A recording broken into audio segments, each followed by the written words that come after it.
Hello, everyone. Welcome to an installment of Radio Free Decipher. With me, as always, is Kyle. Hello, Evan. How are you? I'm all right. Yeah? I am all right. It's kind of felt like a long week for me. Has it? I don't know about you. I'm doing this diety thing, and it's wreaking havoc with me right now. You're not the only one in the office doing that Atkins thing either. I'm sure that everybody out there really wants to hear about the diets that all the Decipher employees are. So anyway, moving on to we good digress. Info. Yeah, we do. Speaking of Tom, and we are going to have him and Chuck on in a little bit here to discuss the upcoming Scum and Villainy set for Jedi Knights. Yeah, which should be launching July 11th. Yeah, it's coming up pretty quick here. You'll start seeing next week, 1 week from today, Friday, you'll start seeing all kinds of card images posting and all kinds of articles starting up. So get ready for a lot of Scum and Villainy. There you go.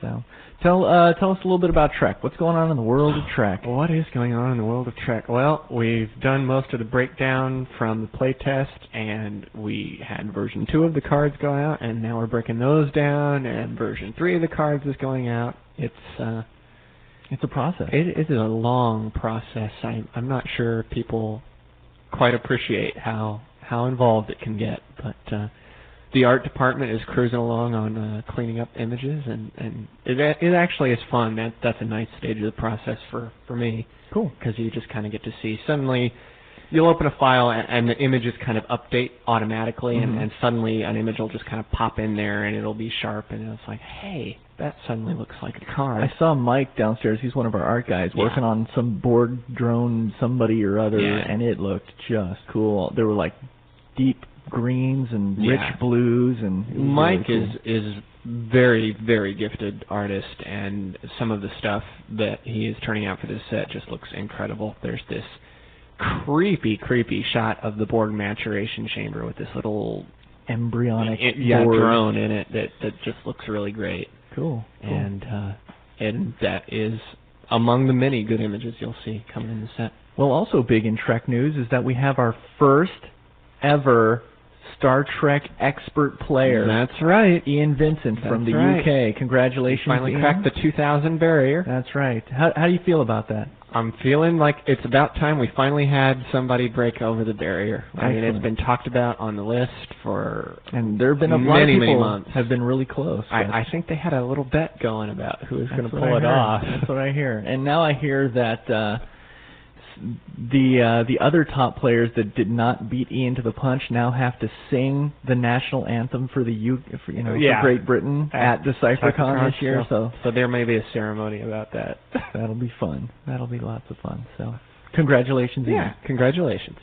Moving on, for Star Wars this weekend, it looks like we have a playtest. We do. There are people arriving in the office this weekend to test Feed Palace. That's right. Lots of good feedness. The big wheel keeps on turning, man.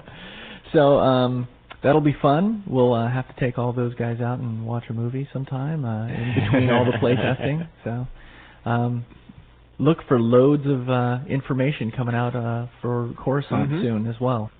And actually, you've got with you printouts talking about the open qualifiers that That's right.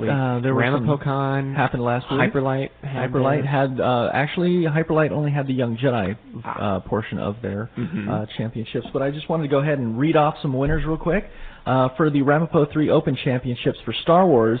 Hayes Hunter turned out to be the champion. It's Scott Lingrell, who actually runs Ramapo, played in the tournament as well, and he actually finished first after the initial games happened. But then lost the final to Hayes. confrontation. Have you ever met Hayes Hunter? No, I've heard the name.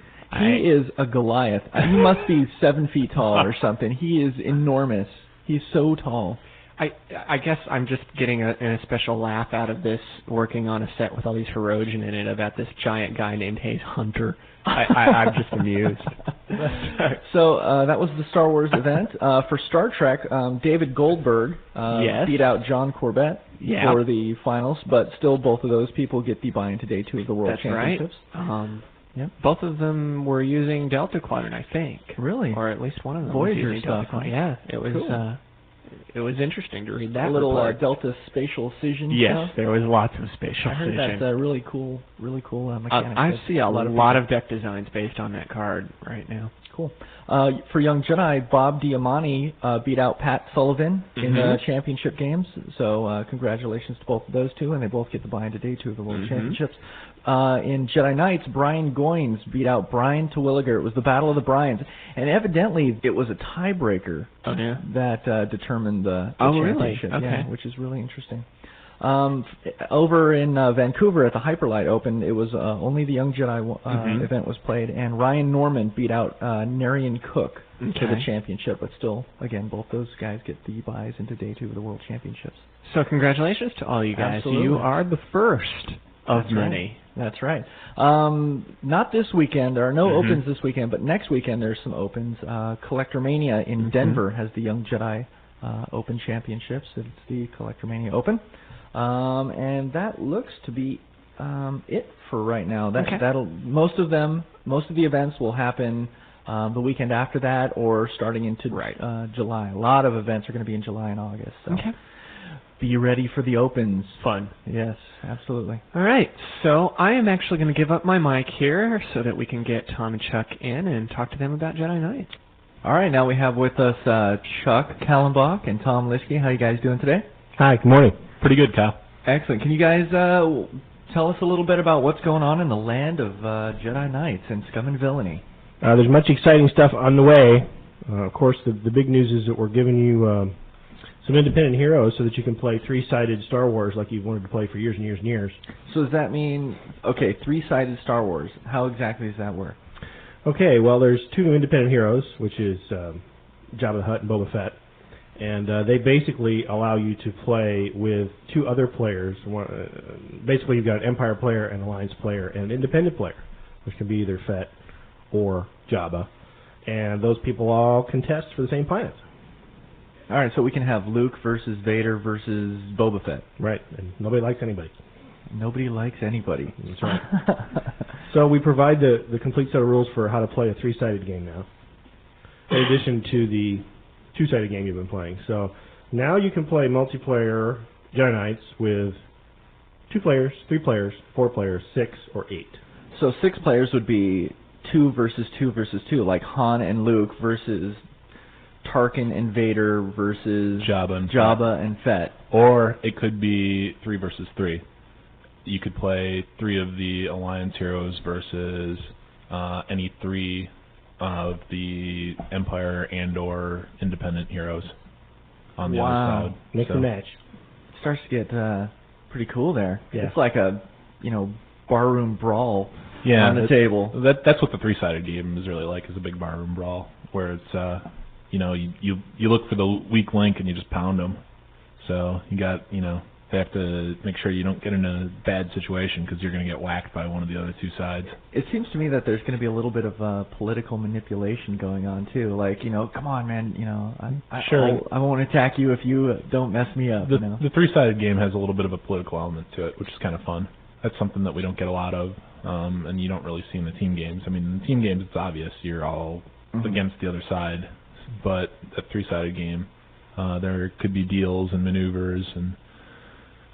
It's interesting because we didn't really put that element into the gameplay, but it is a part of the game system itself just by the nature of three-sided play. Interesting. Now, have you guys tested out the 3-player? Yeah. Yep. And who seems to be on top right now? Who seems to be winning? What deck seems to be winning right now? Well, I have to say that I built a Boba Fett deck, which didn't do very well in the testing that we had, but I have a lot of ideas to improve it, so I haven't given up yet. I think he's going to be the guy. You think so? Boba Fett's going to be the guy? He seemed to have some good ships going on. But I'd just rather identify with Boba Fett than that big fat slug guy. There's that. The independent ships are pretty tough compared to the Alliance or Empire ships. It's kind of funny because they're a bit of a combination of starfighters and capital ships. They sort of have the best features of both. So right, because we had to make sure the independent heroes have their own complement of starships that can go toe-to-toe with the Empire and the Alliance. Now, you're saying that they're independent starships and things. Does that mean that you can play them in an Alliance or an Empire deck? Actually, the way that independent was implemented, the heroes have independent icons, but pretty much everything else has an Empire icon because they could technically work for the Empire, but they have an icon either a Boba Fett or a Jabba the Hutt icon, which the rule says that they can play in an independent deck if they have that icon. I see. So the net result story-wise is that the independent quote-unquote heroes, which are bad guys because they're bounty hunters and things, they just don't work with the Alliance. I see. But technically, they can work in an Empire deck. Yes. Yeah, but they'll be the Empire deck because all those ships have... Right, there'll be more deploy. The +1 deploy. They'll be more efficient with the independent guys. Right. Interesting. And things are pretty much split up so that the Jabba deck has its own strong set of characters and starships, and so does the other deck too.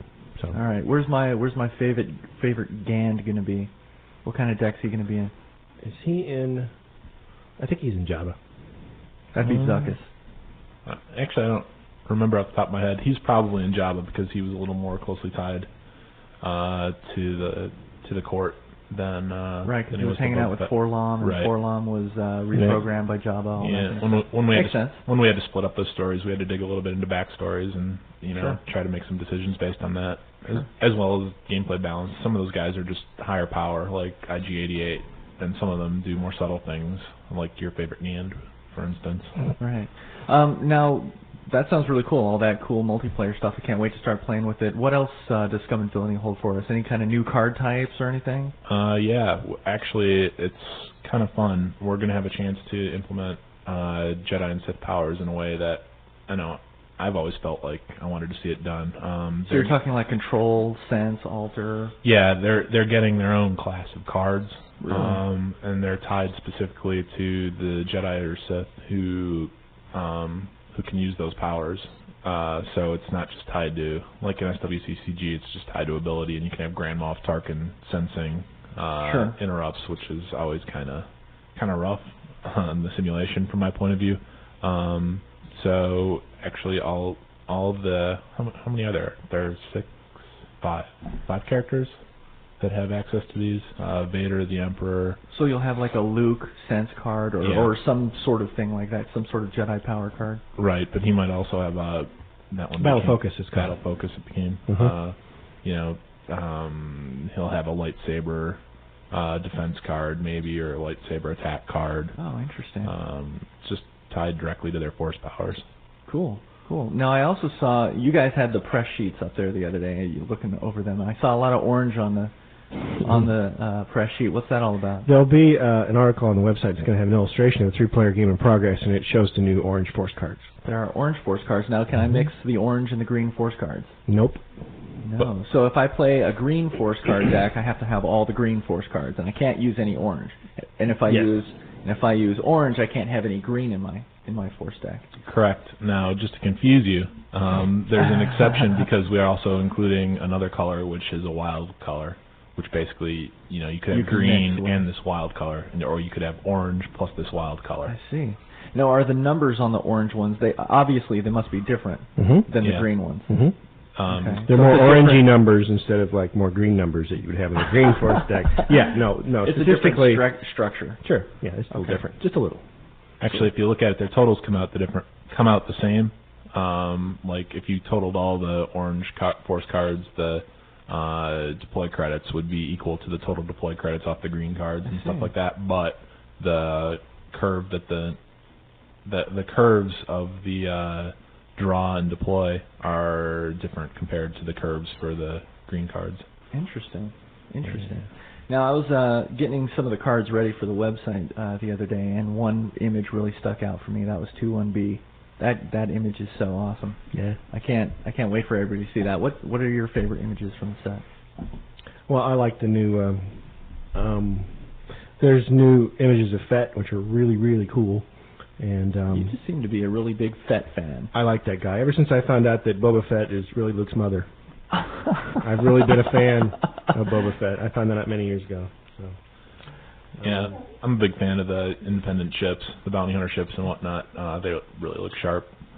I guess we sort of have a tradition with those ships at Decipher, the art department, and they did a good job on them again in this incarnation. Great. So yeah, they're even more exciting than Jedi Knights.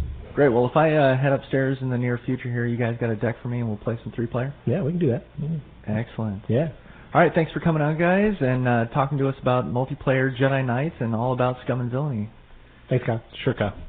All right, that's going to wrap it up for your Radio Free Decipher this weekend. Have a good weekend. Take care.